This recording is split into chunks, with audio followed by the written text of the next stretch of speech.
मराठी बालभारती यातला भाग 3 आणि धडा 17वा.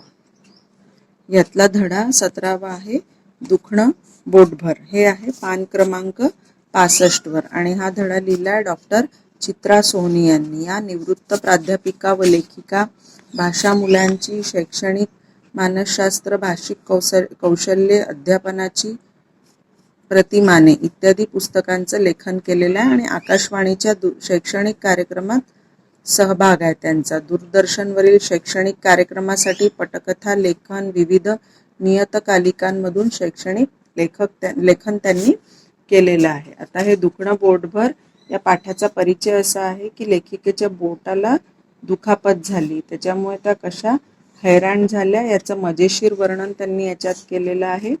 आणि याच्यामध्ये त्यांनी बोट व हात याचे विविध वाक्यप्रचार व म्हणी व शाब्दिक विनोद वापरून या पाठात त्यांनी धमाल केलेली आहे. तर असा हा धडा आपण बघू. बरेच दिवसात कोणाची खुशाली कळली नसली की बोटभर चिठ्ठी सुद्धा का नाही पाठवली असे म्हणतात. आमच्या वाड्यातील एक बाई भावजईनं मला बोटभर चिंदी दिली नाही हो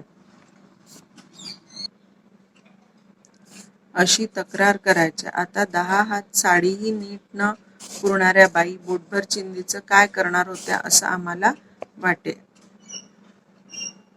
आता लेखिका म्हणतात की सगळ्यात आधी त्यांनी 2 म्हणी आपल्याला सांगितल्या. बोटभर चिठ्ठी. बोटभर चिठ्ठी म्हणजे पुष्कळ दिवस झाले कोणाची ख्याली खुशाली कळली नाही की बोटभर चिठ्ठी का पाठवली नाही असं आपण म्हणतो.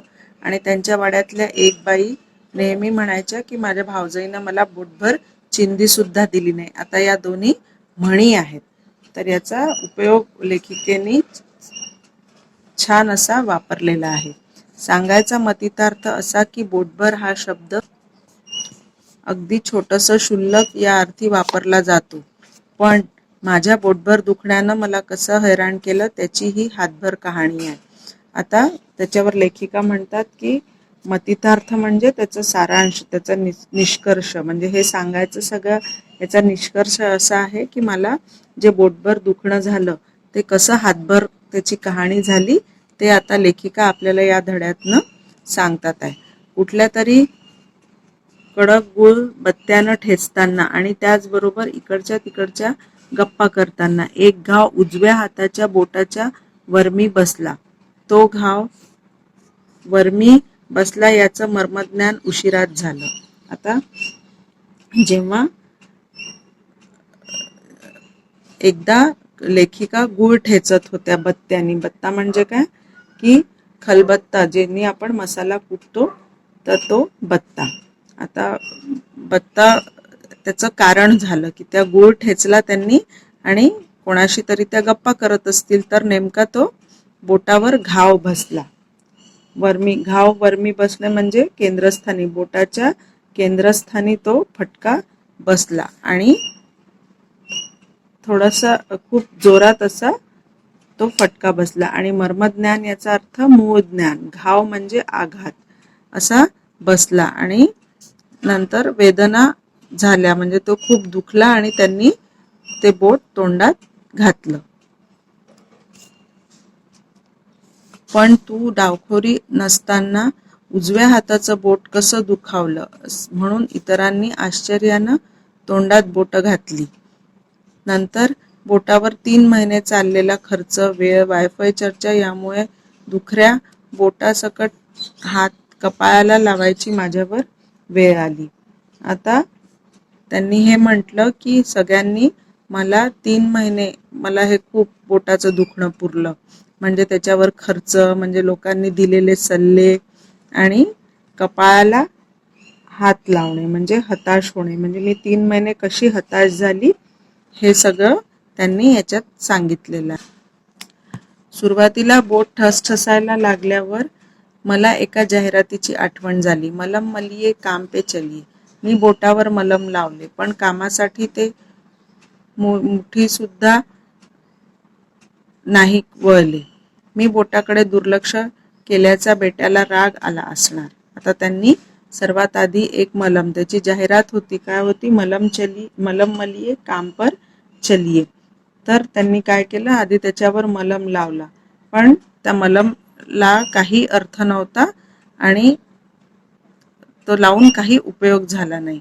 मग त्या म्हणतात की मी बोटाकडे दुर्लक्ष केलं, म्हणजे बोटाकडे लक्ष दिलं नाही, तर त्या बेट्याला म्हणजे बोटाला राग आला असेल. त्यामुळे ते मानी बोट माणसाप्रमाणे ताठलं. आता या बोटाचा ताठा कमी करावा. ताठा कमी करणे म्हणजे अहंकार कमी करणे. म्हणून बुडत्याला काडीचा आधार, बुडत्याला काठीचा आधार यानुसार मी वागायचं ठरवलं. अहो म्हणजे गरम पाण्यानं शेकून पाहिलं. नंतर त्यांनी सगळ्यात आधी काय केलं, मलम लावला आणि बरं वाटलं नाही तर गरम पाण्याने त्यांनी शेकून पाहिलं. पण मोडेन पण वाकणार नाही असा मराठी बाणा दाखवला. तर मराठी बाणा म्हणजे मराठी माणसाचं वैशिष्ट्य. शिवाय रागानं हुप्प होऊन फुगून बसलं आणि गरम पाणी टाकल्यावरही ते सरळच्या सरळच राहिलं, म्हणजे ते बोट जे आहे ते वाकत नव्हतं. त्याही स्थितीत मला जरा मस्का मारून पाहावं म्हणून तेल मॉलिश केली, पण वो टससे मस नाही हुआ. म्हणजे त्यांनी मग नंतर थोडीशी तेलाची मॉलिश करून पाहिली, पण तरीही त्या बोटावर काहीही उपयोग झालेला नाही. शेवटी हा नाद सोड, डॉक्टरांना फोन जोड, असा भाच्याचा उपदेश शिरोधार्थ मानून मी डॉक्टरांना फोन केला. तर त्यांच्या भाच्यानी शेवटी त्यांना सुचवलं की हा नाद सोड, डॉक्टरांना फोन जोड, असं म्हणून त्यांनी डॉक्टरांना फोन करायला लावला. आणि डॉक्टर मग म्हणाले की तपासल्याशिवाय कसं कळेल. त्यांनी प्रश्न केला. मग दवाखाना गाठला, तिथे ही गर्दी. आता जेव्हा त्या दवाखान्यात गेल्या डॉक्टरांना भेटायला, तेव्हा तिथे खूप गर्दी होती. कुणाचा पाय प्लास्टरमध्ये, कुणी कुबड्याधारी, कुणाचे हात गळ्यात, म्हणजे स्वतःचेच हात स्वतःच्या गळ्यात. असल्या अलौकिक अवस्थेतले एक एक जण पाहिल्यावर पोटात गोळा आला. पोटात गोळा येणे म्हणजे घाबरण्या. त्या खूप घाबरून गेल्या. अशा वेगवेगळे तिथे पेशंट होते, वेगवेगळे रुग्ण होते. इथून पळ काढावा असं वाटत होतं. आमच्या त्या बाणेदार बोटात आता असंख्य बाण घुसल्याच्या वेदना होत होत्या. त्यामुळे डॉक्टरांना भेटणं भागच होतं. हाडबीड तुटलं नसेल ना अशी भीती वाटत होतीच. आता त्यांना असं वाटलं की हे सगळं पाहून त्यांच्या पोटात गोळा आला, म्हणजे त्या खूप घाबरून गेल्या. पण इथून पळ काढणे म्हणजे इथून पळून जाणे त्यांना योग्य वाटत नव्हतं, कारण आता बोटही खूप दुखायला लागलं होतं. बाणेदार बोटामध्ये म्हणजे शूर बोटामध्ये आता असंख्य बाण घुसल्याच्या वेदना, म्हणजे आता त्यांचं बोट खूप दुखायला लागत होतं. त्यामुळे त्यांना डॉक्टरांना भेटणं भागच होतं. आणि मग त्यांना भीती वाटायला लागली की आपला हाडबीड तर बोटाचं तुटलेलं नाही आहे ना. मग त्या चिमुकल्या बोटाची नुसती तपासणी. किरणांनी फोटो वगैरे झाल्यावर डॉक्टरांनी हसत सांगितलं, काही नाही घाबरू नका, प्लास्टर सुद्धा नको आहे, नुसतं स्ट्रॅपिंग करायचंय. आता किरणांनी म्हणजे त्याचा एक्सरे जेव्हा काढला, एक्सरे म्हणजे काय की शरीराच्या आतला भाग दाखवणारी यंत्रणा असते, त्यांनी एक्सरे काढला. तर त्याच्यामध्ये डॉक्टर म्हणाले की काही घाबरू नका, तुमचं फ्रॅक्चर नाही आहे, म्हणजे तुम्हाला प्लास्टर वगैरे लागणार नाही, नुसतं स्ट्रॅपिंग करायचं आहे, म्हणजे ती जखम जी आहे ती गुंडाळून ठेवायची आहे. डॉक्टरांच्या मिठास बोलण्यानं मन अगदी हलकं झालं, मनावरचा ताण उतरला. आता डॉक्टर जेव्हा मिठास म्हणजे गोड बोलले तेव्हा त्यांच्या मनावरचा ताण उतरला. मन हलकं जाण म्हणजे हायसे वाटणे. पण थोड्याच वेळात भ्रमनिरास झाला. भ्रमनिरास होणे म्हणजे विश्वास उडणे. त्या स्ट्रॅपिंग नामक प्रकारात ते एकच बोट काय आजूबाजूची दोन बोटेही ताणून बांधून वर हातही गळ्यात अडकवला. आता भ्रमनिरास झाला म्हणजे थोड्याच वेळात त्यांना जे आनंद होत होता तो त्याच्यावरचा विश्वास उडाला, कारण ते आणि दुसरे दोन बोट असे ताणून बांधून आणि वर त्यांच्या गळ्यातही हात अडकवला. त्यामुळे जड हातानं आणि पर्स हलकी झाल्यामुळे जड अंतःकरणानं घरी परतले. अंतःकरण जड होणे म्हणजे दुःख होणे. आता त्यांच्या गळ्यामध्ये हात अडकवला, त्यामुळे जड हात जड झाला आणि पर्स हलकी झाली, म्हणजे त्यातले पैसे संपले. आता शब्दशः हात बांधलेल्या अवस्थेत, त्यामुळे कामावर रजा टाकून घरी बसले. आपण उगाच डावं उजवं मानायला नको. आता त्या रजा म्हणजे कामावरून घरी बसल्या, कारण आता हातच त्यांचा काही काम करत नव्हता. असा सुज्ञ विचार करून डाव्या हातानं काम सुरू केलं. आता उजव्या हाताला त्यांच्या लागलं होतं. डावे उजवे मांडणे म्हणजे भेद करणे. आता त्यांनी भेद न करता डाव्या हाताने काम करायला सुरुवात केली. पण हा डावा हात कामाच्या बाबतीत अमळ डावाच निघाला. आता त्या उजव्या हाताने काम करत होत्या, त्याच्यामुळे अमळ म्हणजे थोडासा डावाच निघाला, कारण त्यांना डाव्या हाताने काम करणं जमत नव्हतं. विंचरणं, पकडणं, ढवळणं, शिवणं, लिहिणं काहीही नीट जमेना. शेवटी हात चोळत गप्प बसावं लागलं. हात चोळत गप्प बसणे म्हणजे नाईलाजाने चूप बसावं लागलं, कारण डाव्या हाताने काहीच काम करता येत नव्हतं. कळ लागल्यामुळे आणि बोटं वळवायची नसल्यामुळे मी आपली नुसतीच कळवळायची, आणि बोटं वळवायचे नसले, कळवळणे म्हणजे वेदना होणे, तर त्यांना फार दुःख व्हायचं. दिवसभरात 5-6 प्रकारच्या गोळ्याही घ्यायला दिल्या होत्या डॉक्टरांनी, आणि शिवाय त्यांना गोळ्याही दिल्या होत्या. आता पोटात गेलेल्या या गोळ्यांना बोट बरं करायचं की पोट, हे कसं काय समजत असावं. आता त्यांनी गमतीने असं म्हटलं आहे की पोटात मी त्या गोळ्या घेतल्या, त्या गोळ्यांना कसं काय कळतं आहे की बोट बरं करायचं आहे की पोट. अशी माझी बालपणापासूनची बालबोध शंका आहे, पण विचारायचं धाडस होत नाही. त्यामुळे अवसान गोळ्या करून, कारण गोळ्यांच्या किमती पाहून ते गळालच होतं. गोळ्या गिळंकृत केल्या. गिळंकृत करणे म्हणजे गोळ्या घेणे, आणि अवसान गोळ्या करणे म्हणजे धीर गोळ्या करणे. आता त्या म्हणतात की लहानपणापासूनच मला नेहमी असं वाटायचं की बोट दुखतं आहे, तर पोटात गोळ्यांना कसं कळतं की बोट दुखतं आहे. हा त्यांचा गमतीचा विचार होता. आणि शेवटी त्यांना काय 2-3 गोळ्या दिवसभरातनं घ्याव्या लागायच्या. बोटं नुसती घट्ट गुंडाळली होती तरी रॅपिंग असा सोपा शब्द सोडून स्ट्रॅपिंग असा जड शब्द का वापरतात हे डॉक्टरच जाणे. आता त्या म्हणतात की बोटं नुसते गुंडाळले होते, त्याला रॅपिंग म्हणजे गुंडाळणे असं सुद्धा म्हणून त्यांनी स्ट्रॅपिंग हा शब्द का वापरला.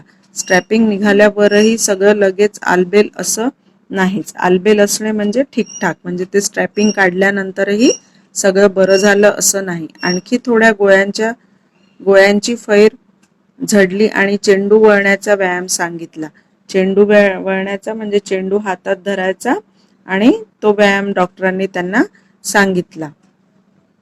बच्चों का खेल असं वाटून मी दुर्लक्ष केलं, तर पुढच्या भेटीत बोट न वळण्याचं कारण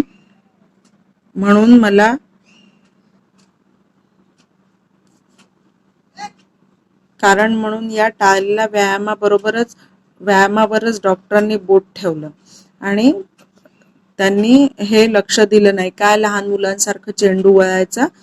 पण मग पुढच्या भेटीमध्ये डॉक्टरांनी सांगितलं की तुम्ही व्यायाम केला नाही. बोट ठेवणे म्हणजे दोष दाखवणे. डॉक्टरांनी दोष दाखवला की तुम्ही हा व्यायाम केला नाही, आता आणखीन मी तुम्हाला व्यायाम सांगतो. मग काय, चेंडू वळणे, कागदाचे घट्ट बोळे वळणे असला व्यायाम सुरू. रजा संपून कामावर गेले, पण बोटामुळे कामाचा बट्ट्याबोळ होणे म्हणजे काम न होणे, नाश होणे. आता डॉक्टरांनी परत त्यांना आणखीन 2 व्यायाम सांगितले, आणि नंतर जेव्हा रजा संपली तेव्हा त्या कामावर गेल्या, पण तरी त्यांच्या काम काही झालं नाही, म्हणजे त्यांच्या बोटामुळे काम होतच नव्हतं. हळूहळू हत्तीच्या पावलांनी आलेलं दुखणं मुंगीच्या पावलांनी बरं होऊ लागलं. पण अजूनही मी कोणाच्याही नावानं बोटं मोडू शकत नाही. बोटं मोडणे म्हणजे त्रागा करणे किंवा दोष देणे. आता त्यांचं दुखणं हळूहळू बरं व्हायला लागलं, आणि त्या म्हणतात मी कोणाच्याही नावाने बोटं मोडू शकत नाही, म्हणजे कोणालाही दोष देऊच शकत नाही. राग आला की त्वेषानं घट्ट मूठ वळू शकत नाही. बोट आपला हात दाखवत राहतच. आपल्याकडे प्रभाते करदर्शनम करण्याची प्रथा का पडली असावी हे समजून चुकलं आहे आणि आता बोटाचं महत्त्वही समजलेलं आहे. आता त्या म्हणतात की हळूहळू हत्तीच्या पावलांनी आलं, म्हणजे एखादी दुखापत जी असते ती येते खूप लवकर पण जाते हळूहळू. त्याला म्हणतात हत्तीच्या पावलांनी येणे आणि मुंगीच्या पावलांनी जाणे. आणि मोडेन पण वाकणार नाही याचा अर्थ लाचारीपेक्षा मरण पत्करणे. म्हणजे जे आता त्यांनी या धड्यामध्ये याचा गमतीचा अर्थ घेतलेला आहे की बोट त्यांचं इतकं कडक झालेलं होतं की ते वाकत नव्हतं. आणि नंतर मग त्या म्हणतात की प्रभाते करदर्शन म्हणजे सकाळी उठल्यावर आपला हात न्याहायचा असा एक श्लोक आहे. तर ती का पडली असावी हे समजून चुकलं आणि त्यांना आता बोटाचं महत्त्वही समजलेलं आहे. असा हा गमतीदार धडा आहे. म्हणजे हा शाब्दिक विनोद वापरून लेखिकेने हा धडा लिहिलेला आहे. आता आपण याच्यावरचे काही प्रश्न बघू. आता तुमच्यावर अशी एखादी हाताला जखम झाली किंवा अशी वेळ आली तर तुम्ही तुमचे रोजचे कामं कसे कराल हे तुम्ही विचार करायचा आणि लिहून बघायचं आहे. ठीक आहे. आणि असं असं का झालं, जसं तुमच्या हाताला काही लागलं किंवा तुमचं पण काही जसं लेखिकेचं बत्त्याने बोट चेपल्या गेलं तसंच तुमचं का झालं, तर असं त्याचा पण विचार करायचा आणि ते पण लिहून बघायचं. हे तुमचे तोंडी